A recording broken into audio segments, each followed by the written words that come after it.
As you think, so should you become. Your thoughts are the seeds of your next chapter. Our thoughts shape our reality. We hear these phrases so often, but really don't take in what they really mean.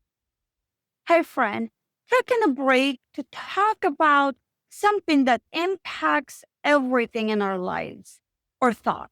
And I'm going to share a few simple strategies that you can use to flip those disempowering negative or just plain repetitive thoughts into ones that actually serve you. I recently read a book, and there's this analogy that really stuck with me. The author says that our thoughts are like the architect of our lives. So imagine this: your thoughts are the bricks, and your life is the house they build. Every positive thought, every belief that you hold about yourself, that's a strong, sturdy brick that adds strength to the foundation. And those negative, disempowering thoughts, they're like cracked bricks. They weaken the structure and limit what's possible for us. Here's a powerful part: you get to choose your thoughts.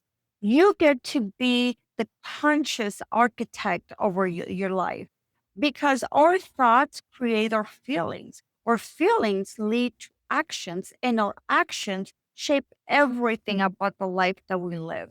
Bottom line, it all starts with realizing that the way that we think shapes our reality. When you shift a thought pattern, you can literally change your life and open the door to the full potential in the new stage of life that you're in. Because let's get real, this is our second half, and we need to make it the best yet. Did you know that the average person has about 60,000 thoughts a day? Here's what's really interesting. Research shows that 75 to 80% of those thoughts are negative, and 95% of those thoughts are ones that we had yesterday. They're repetitive thoughts. No wonder so many of us feel stuck. A lot of those negative thoughts come from the fight or flight part of our brain. It's wired to help us keep safe. But in today's world, that can end up doing more harm than good. When our minds are on repeat with the same old fears, worries, and self doubt, it affects everything: our mental health, or happiness, or self esteem, even how we show up in the world. Negative thoughts are sneaky. They influence our beliefs about ourselves, and those beliefs shape our feelings and behaviors. If you think you're a failure, you'll feel like a failure. And then you'll act in ways that reinforce that belief. And that becomes a vicious cycle. I've seen this in my own life and my family and friends. Maybe you've heard someone say, I'm just socially awkward.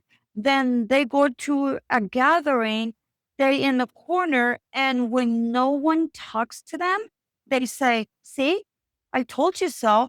Or for me, it was, I'm not good at math, or I'm a terrible public speaker. So when I'm doing a presentation, I'm nervous, I'm shaky. So that reinforces that belief. Those beliefs have prevented me from growing and going after some of my dreams for years. Think about this.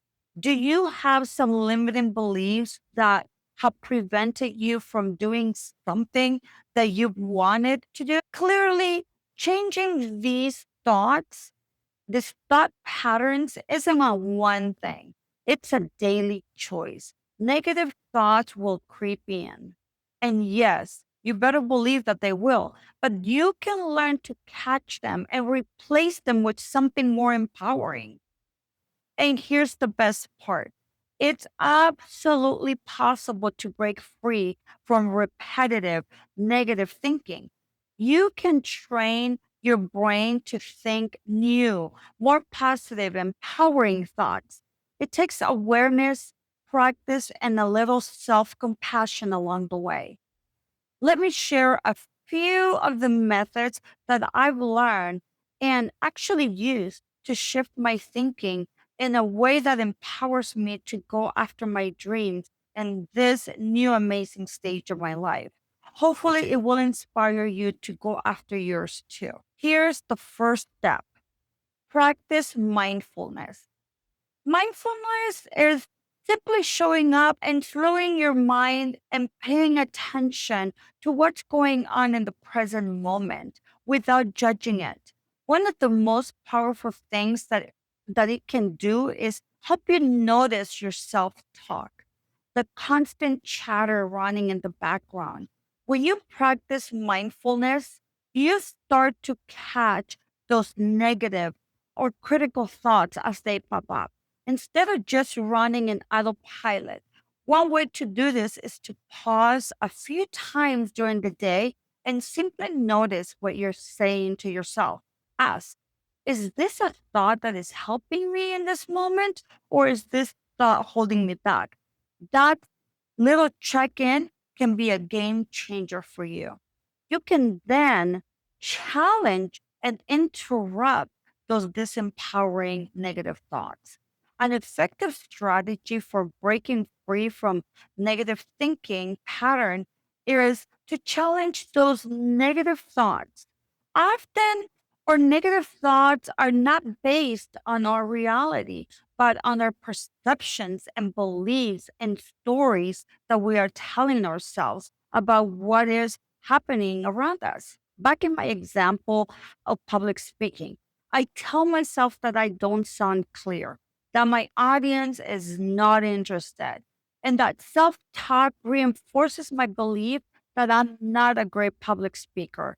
Once you have challenged those disempowering thoughts, you can now reframe them, reframe those thoughts and repetitive stories that don't serve us. If you think you're not good enough, go and do something that helps you feel worthy, or read through your win list of all the accomplishments and be reminded of all the things that you have done and how amazing you are.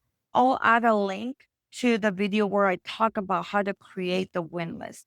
So if you labeled yourself too wimpy to step outside of your comfort zone, force yourself to do something that feels a little uncomfortable.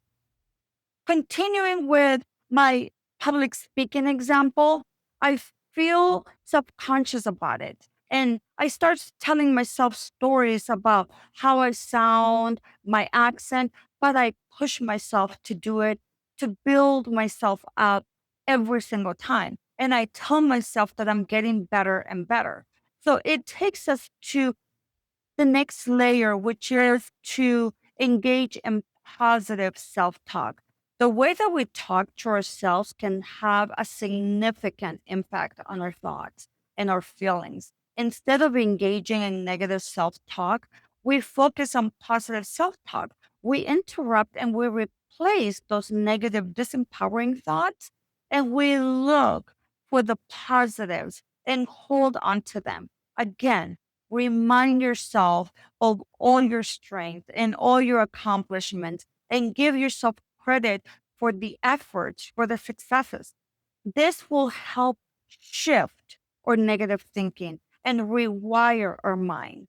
So Joyce Meyer says that it's not enough to stop saying the wrong thing. We have to start saying the right things. So for example, replace I'm too old for this with my age is my superpower. I have the experience. I am growing. I am learning. I am thriving every day. Or replace I can do this with I am capable. And I find solutions to every challenge. The more that you practice, the more that your brain starts to believe this truth and rewiring your mindset for the positive and success. So the last step is to practice gratitude. I feel like this is at the core of everything. It all starts with feeling grateful. I heard this quote from Dwayne Dyer that stuck with me, and I remind myself of this all the time. So it says that when we change the way that we look at things, the things that we look at changes. So when you look at anything with a grateful lens, that which you look at seems different. So the age, for example, being grateful for every birthday, seeing it as a blessing instead of just getting older. This allows us the ability to reframe that process much easier. So gratitude is a powerful way to shift our mindset from the negative to the positive. When you focus on the good things, the positive things in your life, and express the gratitude to them, you cultivate a more positive outlook and reduce the power of those negative, disempowering thoughts. Consider starting a gratitude journal and writing down three things that you are grateful for daily. So, practicing a short meditation daily that includes gratitude. When you begin to shift your thinking patterns and practice mindfulness, you open the door to powerful transformation. So, I hope this content inspired a new perspective. Remember, your thoughts shape your reality. If you enjoyed this video, you are going to love the next video. Don't forget to like, to subscribe, and to hit the bell for more content about living your best life after 50. In the link below, I will add some videos of my favorite meditations that I listen to every day to help you rewire your thinking and help you on this journey of just having your best life that you can after your 50th.